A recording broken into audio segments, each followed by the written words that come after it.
तो परमात्मा कहते हैं कि ये जो साधनाएं हैं, सभी साधक अपनी साधनाओं को पाप नाशक जानते हैं। वो ये सोच रहे हैं हम जो साधना कर रहे हैं ये हमारा पाप नाश करेंगी, पाप नाश होने से ही परमात्मा मिलेगा।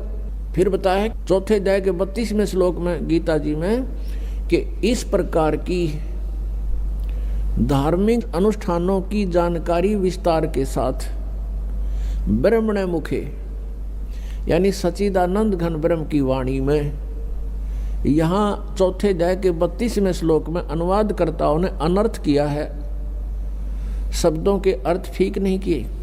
ब्रह्मण मुखे का अर्थ इन्होंने किया है वेद की वाणी। ब्रह्म का अर्थ वेद नहीं होता, ब्रह्म का अर्थ प्रभु होता है, परमात्मा होता है।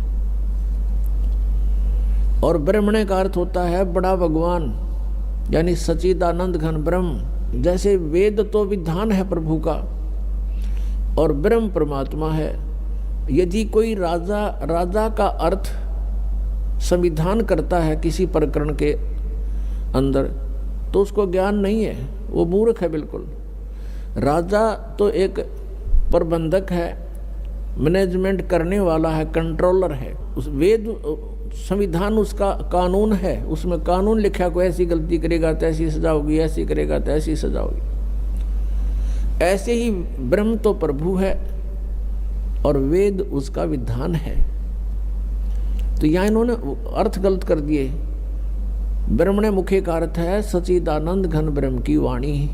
मुखे माने उसके मुख से बोले गए वचन, उस कबीर वाणी में, उस सूक्ष्म वेद में बहुत विस्तार के साथ लिखे हैं। और उस ज्ञान को चौथे अध्याय के 34वें श्लोक में कहा कि वो तत्व ज्ञान है। उस तत्व ज्ञान को तू तत्वदर्शी संतों के पास जाकर समझ। इससे सिद्ध है कि गीता ज्ञानदाता भी उस सूक्ष्म वेद से परिचित नहीं है।